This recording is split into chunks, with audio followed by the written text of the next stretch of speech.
Baik pendengar, kembali Anda bersama kami dalam program Parlemen di Radio. Anda bisa bergabung bersama kami via telepon 024 764 8900 atau pesan singkat 081 180 6543. Kami sudah bersama dengan dua narasumber. Kalau yang baru bergabung, saya sampaikan kembali bersama kami sudah ada dua Serikandinya Jawa Tengah. Ini ada Bu Asisten Ekonomi dan Pembangunan Sekretaris Daerah Jawa Tengah, Ibu Dr. Anda Penny Rahayu MSI, dan juga ada Ibu Wakil Ketua Komisi B DPRD Jawa Tengah. Ini ibu-ibu yang luar biasa, Ibu Sri Maryuni ya.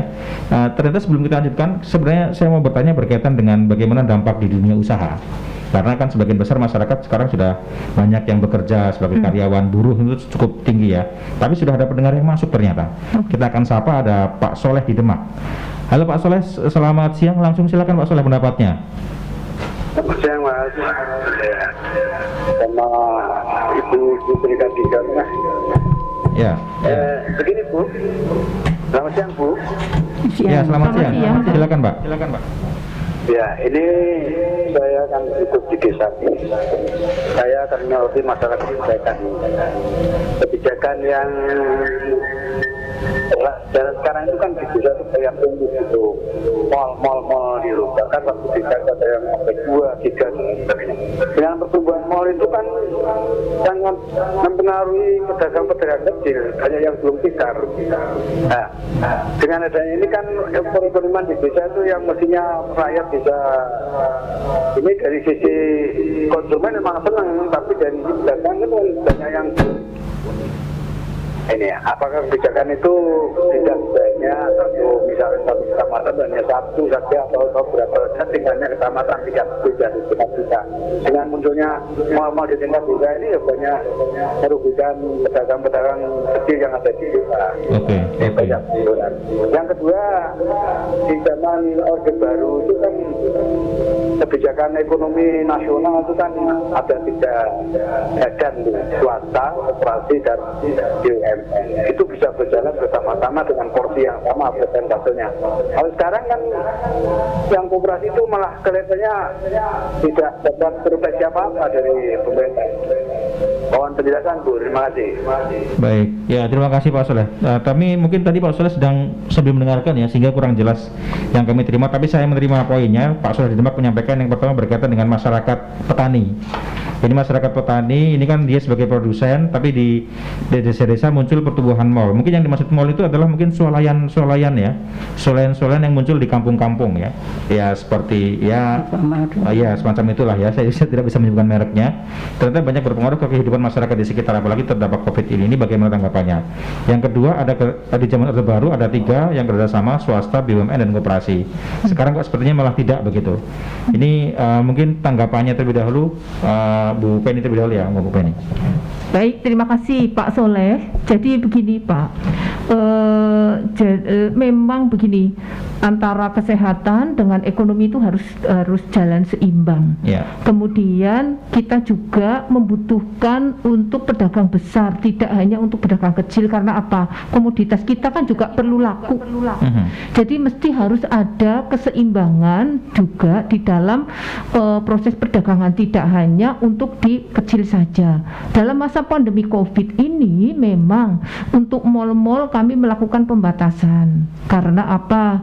Karena memang sekarang masih belum bisa mempertahankan apakah ini mal-mal itu menjamin bahwa pengunjungnya itu nanti bisa menjaga protokol kesehatan. Terkait dengan ekonomi rakyat, kami sudah banyak sekali Pak. Kami justru mungkin provinsi satu-satunya yang memberikan bantuan pangan non tunai yang kami minta untuk tidak menggunakan bahan yang dari luar sama sekali Pak. Disampaikan coba Bu, apa saja kami tidak boleh menggunakan gula karena kita tahu bahwa gula itu dari impor. Kemudian tidak menggunakan mie karena mie ini adalah produksi yang ya sudah besar lah. Jadi kita untuk bantuan pangan non tunai yang bersumber dari APBD justru kami dari toko tani loh Pak, dari BUMDes, tidak boleh dengan pengusaha besar semua. Kita untuk nanti 6 bulan sampai dengan Desember yang yang kita gerakkan yang untuk 200 paket, satu paketnya 200.000 yang terdiri dari beras, kemudian kita ada lauk pauk. Bahkan kemarin kita lauk pauk pun kita ganti Pak. Lauk pauk kalau kemarin musim telur, jadi kita minta untuk telur. Begitu musim dari melaut ada ikan, justru kita lauk pauknya adalah ikan. Jadi kita satu-satunya provinsi yang pengadaannya itu ada di daerah. Jadi kalau di tempat Bapak BUMDesnya belum bisa mengadakan sendiri, pasti di situ toko tani. Nah, karena kita tawarkan dari 8.000 desa sekian, kemarin yang sanggup baru 750 dan sekarang sudah sampai 1.000. Ya, baru kemarin sudah naik mungkin sekitar 1.000-an. Kami inginnya justru nanti BUMDes semua. Jadi kehidupan mereka masyarakat desa justru beli beras ya beras dari petani setempat. Kemudian untuk bahan pangan yang lainnya juga dari situ. Kecuali kalau minyak goreng yang kita bisa, yang tidak bisa memproduksi, kita memang minta ke tempat yang lain itu. Kemudian tadi yang pertanyaan kedua mengenai koperasi ini, betul Pak, yang terdampak paling besar itu memang UKM Pak. Ada 21.725 UKM per tanggal 23 September yang sudah menyatakan bahwa ini adalah terdampak. Yang terdampak paling ini data. Jadi setiap hari kita mengupdate di Dinas Koperasi kita ada websitenya bagi UKM yang sudah mulai terdampak, silakan mendaftar di sana. Yang tertinggi itu adalah dari makan dan minum. Itu besar sekali dampaknya. Lebih dari 50% adalah yang makan minum, yang lainnya bahasanya fashion, perdagangan, jasa, pertanian, peternakan dan lain-lain.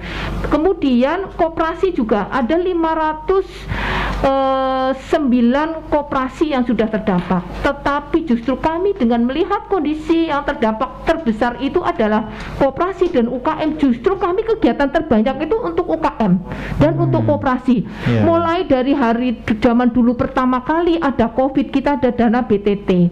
Kita dana BTT kita itu pertama untuk membuat masker. Jadi membuat masker, para UKM ini menjahit, membuat masker, kita beli, kemudian kita bagikan. Itu program pertama. Kemudian kita memberikan bagi yang mereka masih bisa berproduksi, karena waktu itu kan hampir lebaran. Kita memberikan bantuan, ada tepung terigu, ada minyak telur untuk bahan-bahan membuat roti. Kita bantu dari bahan baku itu. Bahkan warga Jawa Tengah di Jakarta juga diberikan ya? Semua. Justru kita terbesar dari dana BTT kita untuk sektor ekonomi itu justru dari untuk koperasi dan UKM. Yang kedua baru untuk IKM. Tapi yang terbesar justru untuk koperasi dan untuk koperasi. Kalau boleh tahu berapa anggaran yang dikeluarkan atau yang digelontorkan Pemprov Jawa Tengah untuk belanja tadi, terutama untuk ke BUMDes, untuk ke UKM? Kalau yang ke UKM kita itu untuk dana BTT kemarin itu sekitar 52 miliar 777.420.000 itu untuk pengadaan masker dan juga untuk bansos bahan baku bagi UKM. Itu nanti juga tidak hanya ini saja. Kami untuk dana-dana dari pemerintah, dari pemulihan ekonomi nasional, restrukturisasi kredit, pemberian keringanan bunga, bahkan ada subsidi bunga justru untuk koperasi dan UKM. Justru terbanyak dari pemerintah itu justru untuk koperasi dan UKM. Jadi Pak Soleh jangan khawatir kalau ada koperasi UKM yang memang di situ terdampak, silahkan buka websitenya dari teman-teman di Dinas Koperasi, bisa ikut akses di sana. Bahkan sampai sekarang kita pelatihan itu setiap hari Mas. Jadi UKM mau bergerak online.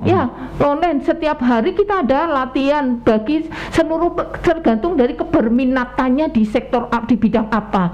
Mau di bidang fashion, di bidang makanan, di bidang aircraft, di bidang apapun kita buat di situ. Tinggal mendaftarkan saja, nanti akan hari ini bidang apa, besok bidang apa, itu selalu. Dan kalau kita targetnya 50, justru yang ikut lebih dari 50 sampai 200 gitu. Jadi masih banyak kegiatan, bahkan kita menanti melalui dana perubahan terbanyak juga kita ke koperasi, kemudian juga ada di sektor pertanian untuk intensifikasi pekarangan dan lain sebagainya, itu juga kita, dan juga nelayan itu juga kita akan banyak gitu. Oke, saya ke Bu Sri Marini. Ini sudah efektif, Bu. Ada dana banyak sekali yang digelontorkan untuk UKM, untuk koperasi, baru kemudian IKM, bahkan tadi BUMDes juga diberikan anggaran untuk Pemprov belanjanya dari BUMDes begitu untuk ke masyarakat, bantuan masyarakat. Ini sudah efektif belum, Bu, melihat di lapangan, Bu Sri Marini? Ya, menurut pengamatan kami di lapangan ya, jadi bagus pemerintah sudah melaksanakan bantuan-bantuan dan sebagainya, kemudahan-kemudahan dan sebagainya. Cuma permasalahannya tidak semua orang bisa mengakses. Jadi kesulitan mengakses, dan tidak semua orang juga menguasai IT. Sehingga dengan demikian terolah misalnya untuk UMKM ya, bantuan untuk UMKM, bantuan untuk kelompok-kelompok ini ternyata juga mengajukan, kami sendiri kemudian di DPRD ya, DPRD kemarin didorong untuk mengajukan, kami mencoba ya, ini pengalaman pribadi saya mencoba mengajukan 14, ternyata yang lolos juga cuma 8, yang lainnya nggak lolos, nggak tahu apa sebabnya nggak lolos. 14 dari konstituennya Bu Sri Marini begitu? Kami dijatah ada 14, tapi yang lolos cuma 8. 14 itu untuk Bu Sri Marini sendiri atau untuk seluruh? Saya sendiri. Saya sendiri, ini yang saya lihat ya, lihat. Dan ternyata juga tidak semuanya lolos, Mas. Kenapa? Karena kalau sudah dapat konon katanya kalau sudah dapat bantuan itu nggak bisa. Karena bantuan itu kan cuma sembako ya dari RT, nggak tahu apakah itu ini. Padahal yang ditanyakan NIK dan sebagainya. Biasanya berlapis, Bu, ada dari Pemkot dapat, Pemprov dapat, pusat dapat, sehingga datanya berbeda. Biasanya begitu kan? Iya, tapi kenyataannya ini saya tanya, apa betul yang dapat? Enggak tuh, Bu, nggak dapat. Katanya kemarin dapat sembako. Enggak, Bu, nggak ada.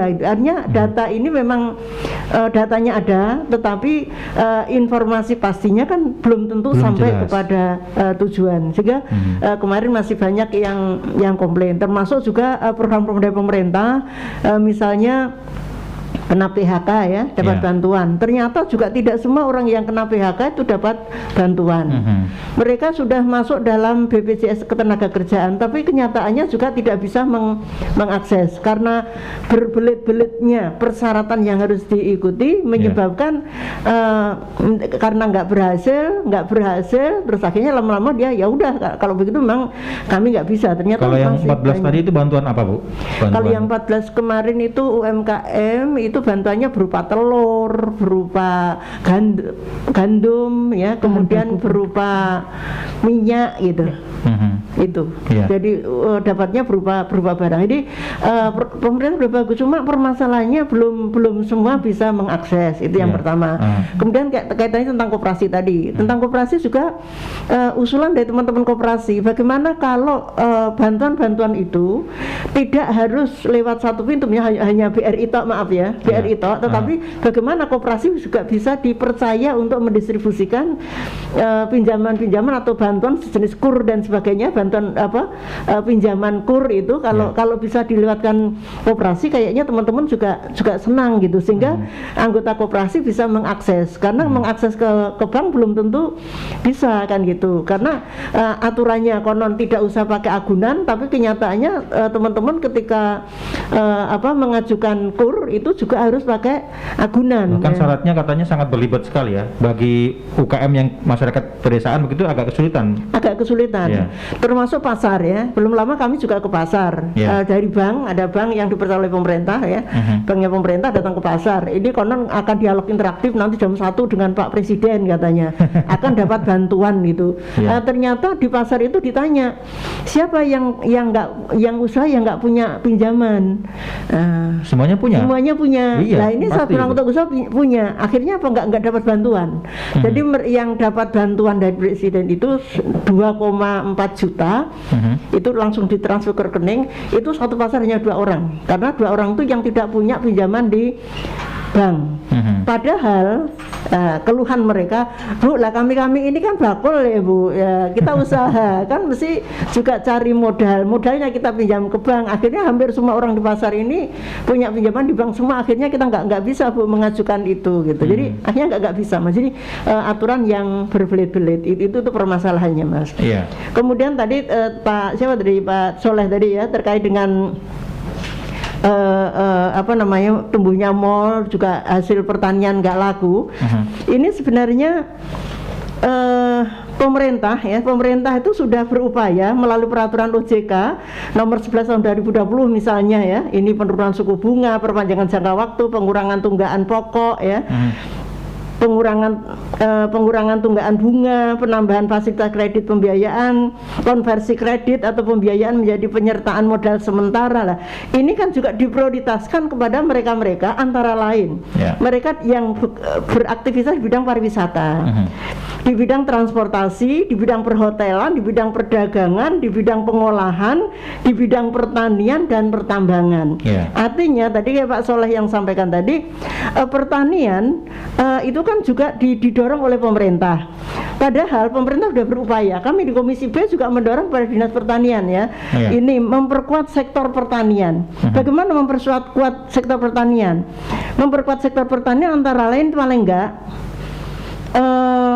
menerapkan sistem eco farming. Jadi bagaimana pemerintah itu, kita kan punya kebun bibit banyak Mas. Bagaimana kebun-kebun bibit ini sampai Pak Ketua Komisi juga pengen kebun-kebun bibit itu diperdakan.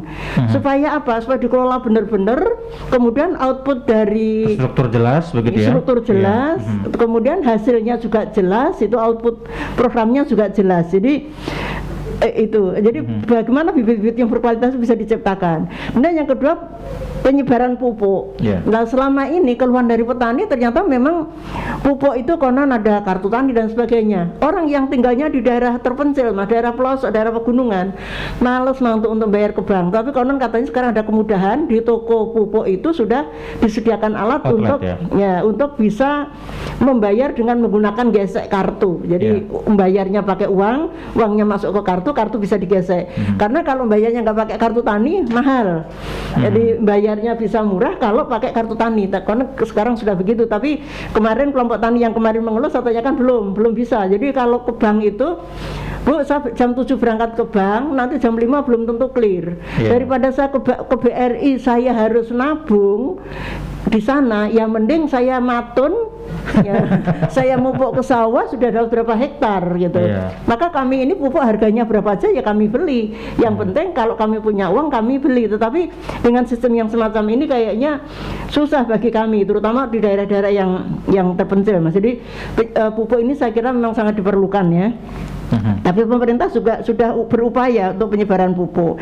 Dan yang ketiga adalah perbaikan irigasi. Ya ini maksudnya pemerintah memang harus itu. Maka alih fungsi lahan itu saya kira perlu dicermati. Jadi jangan gampang-gampang mengalih fungsi lahan. Jadi lahan pertanian yang subur tahu-tahu digunakan untuk perumahan. Nah, sekarang ini banyak itu loh Bu. Ya sekarang banyak. Lah oleh karena itu apa? Ketika lahan subur itu irigasinya sudah irigasi teknis yang bagus, kemudian digunakan untuk pemukiman, akhirnya irigasi terpotong. Kalau sudah terpotong irigasi nggak jalan, maka lahan tidak subur lagi. Gitu.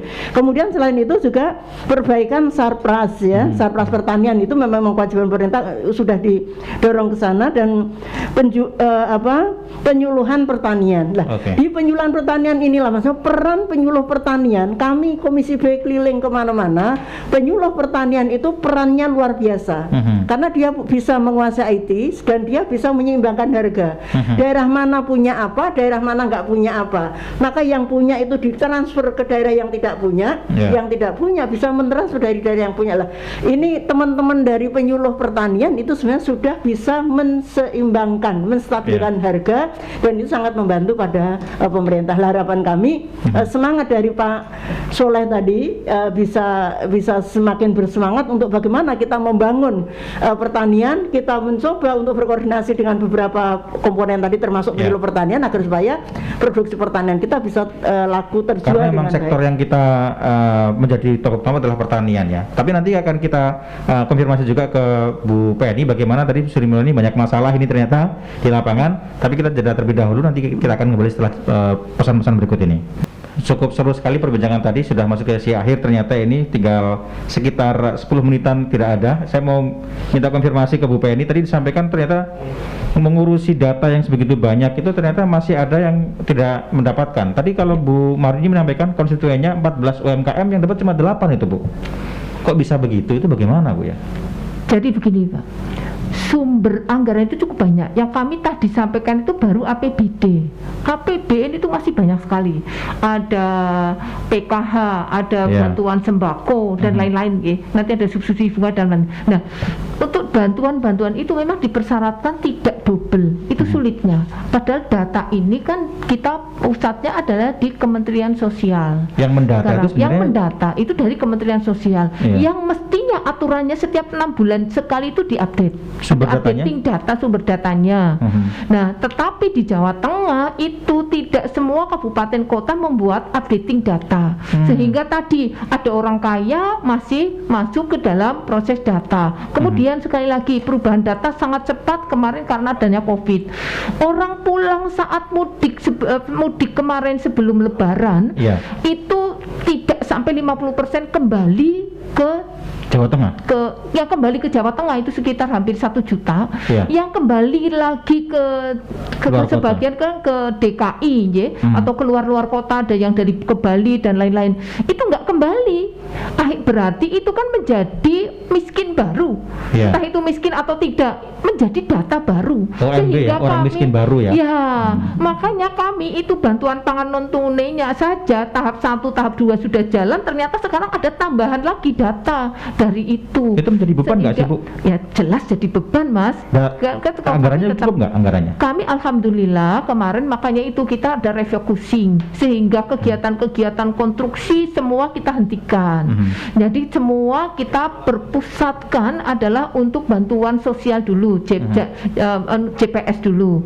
Kemudian baru untuk JPE. JPE aja kecil sekali Pak. Jadi yang pertama kita memang utama kesehatan dulu dengan JPS, kemudian baru JPE untuk ekonomi. Nah itu yang kita prioritas utamanya memang ke sana. Kemudian dana-dana dari pusat untuk proyek namanya PEN itu tadi, pemulihan ekonomi nasional. Memang betul ini Ibu tadi disampaikan Ibu. Ini yang baru diberikan hak untuk melakukan itu baru di Jawa Tengah itu yang milik BUMD kita hanya Bank Jateng. Yang lainnya adalah Himbara. Himpunan Bank Negara, BNI, Mandiri, BTN, itu saja. Yang lainnya belum. Kami punya BPR BKK, kami sudah berkonsultasi juga belum, apalagi koperasi. BPR BKK kita yang sudah jadi PT, yang sudah mempunyai legalitas hukum, udah jalan di 35 kabupaten kota saja, sampai hari ini belum diizinkan untuk ikut menyalurkan itu. Baru Bank Jateng saja. Dan itu tidak bisa serta-merta pemerintah Provinsi Jawa Tengah merubah ya, karena itu pusat. Itu dari pusat. Itu ke pusat, dari seluruh Indonesia, dari pusat, dari Kementerian Keuangan. Kita nggak mungkin akan minta seperti itu. Kemudian nanti tadi terkait beberapa yang disampaikan tadi terkait dengan petani, kemudian kebutuhan untuk kartu tani segala ini Bu. Memang sekarang dengan kondisi yang ada kita tahu bahwa APBN pun sudah mulai berkurang. Kemudian subsidi pupuk ini kita juga berkurang Bu. Dibandingkan tahun lalu kita hanya sekitar tidak sampai 80% dibandingkan tahun lalu subsidi pupuknya, sehingga tentu di masyarakat akan terjadi pengurangan. Tetapi kita kemarin sudah minta untuk penambahan. Kita tahu bahwa memang betul sekarang sudah ada keputusan Menteri Pertanian bahwa kita mulai 1 September harus menggunakan kartu tani yang untuk menjamin bahwa tadi harga subsidi, tetapi yang menerima pun juga jelas, yang hanya mendapatkan kartu tani, yang hanya punya lahan di bawah 2 hektar. Jangan sampai cukong-cukong yang punya lahan tebu luas di atas 2 hektar mendapatkan itu. Itulah dari pemerintah. Dan sekarang semua KPL sudah punya IDC. Edisinya ada edisi dari BRI, sehingga tidak perlu ke kantor BRI Bu. Jadi mereka bisa langsung nabung di lokasi KPL-nya itu, jadi tidak perlu harus nabung ke BRI, cukup menyerahkannya ke KPL. Di situ ada, karena dia sudah juga sebagai briling-nya dari BRI. Nah itu nanti pakai harganya adalah tidak bisa ngapusi. Kalau kayak urea 1.800 mau digesek 1.000 kali ditirus nggak akan keluar berapa harganya 2.000, pasti 1.800 ya. Nggak ada akal-akalan jadi. Ya nggak ada akal-akalan, semua pakai itu. Dan dari kementerian sudah membuat surat akan dibayarkan kalau sudah menggunakan kartu tani. Yang tidak menggunakan kartu tani tidak akan dibayarkan. Itu sekarang arahnya ke sana gitu. Iya baik. Bu Marini, ini kalau kita bicara berkaitan dengan sampai Desember nanti, bagaimana agar kita bertahan? Bagaimana Bu? Artinya bertahan ini angka pertumbuhan ekonomi kita bisa naik lah, paling tidak begitu Bu? Ya, saya kira yang cukup mendongkrak ya Mas ya, ketika pekerja kena PHK dan sebagainya, kemudian kerja-kerja yang lain juga susah. Saya kira dengan adanya COVID ini, COVID-19 ini, UMKM itu menjadi tulang punggung. Ya. Di Jawa Tengah ini, kalau saya baca beberapa data, itu ada 23.900 UMKM terancam bangkrut. Tapi tadi sudah ada bantuan dari pemerintah juga loh. Ya, tapi kan dengan orang tidak boleh keluar, ini sudah masak tapi kan nggak laku dijual Mas. Sekarang era new normal sudah banyak yang di luar Bu. New normal sudah banyak yang berani keluar, tapi yang kena COVID juga semakin bertambah. 4.000 per hari nasional. Lah ini kan juga permasalahan tersendiri. Di mana UMKM ini akhirnya kebanyakan itu ke produksi makanan dan minuman ya. Ada yang menekuni dunia fashion, ada yang handicraft atau kerajinan ini. Apalagi pariwisata ini tutup, kayaknya juga kerajinan ini juga nggak laku. Udah dibikin tapi nggak laku terjual. Bahkan kabarnya yang tempat-tempat atau kemudian usaha yang dekat dengan pariwisata tutup, mereka terdampak bahkan gulung tikar dan beralih banting setir kebanyakan. Betul Mas, seperti itu. Karena apa? Karena yang membeli kan mereka berwisata ke situ. Sehingga dengan demikian ketika pariwisata itu ditutup, ya sudah barang tentu produk-produk mereka, kerajinan-kerajinan mereka tidak akan laku terjual.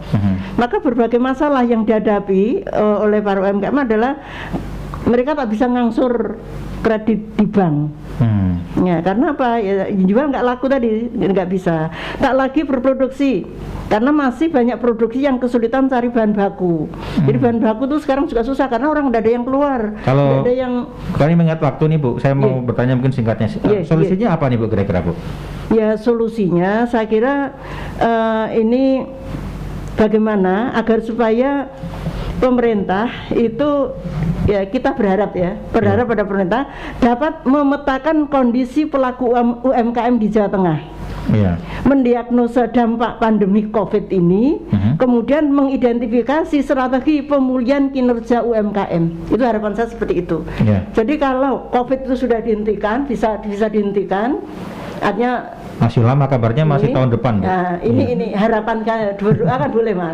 Saya berdoa semoga segera selesai. Amin. Kemudian pemerintah mengidentifikasi strategi pemulihan kinerja UMKM. Jadi nata kembali. Maka Bu Penny masih banyak sekali pekerjaan untuk bagaimana menata UMKM yang sekian ribu ternyata mengalami kebangkrutan ini. Padahal kalau kita lihat kontribusi UMKM terhadap pendapatan nasional itu 60%. Terus kontribusi pajak dan penyerapan tenaga kerja itu bisa mencapai 90%. Maka mestinya UMKM itu diperhatikan agar supaya apa? Pengangguran bisa terkurangi karena bisa menyerap tenaga kerja. Kemudian dengan upayanya itu laku, maka akan bisa menambah pajak pemasukan dari pemerintah. Oke, baik. Terakhir barangkali Bu Penny 2 menit barangkali bisa disampaikan juga strateginya dengan harapan yang diinginkan dari Bu Sri Mulyani, pemetaan tadi. Ini kan berarti sebenarnya sudah dipetakan ya, tapi seperti apa Bu?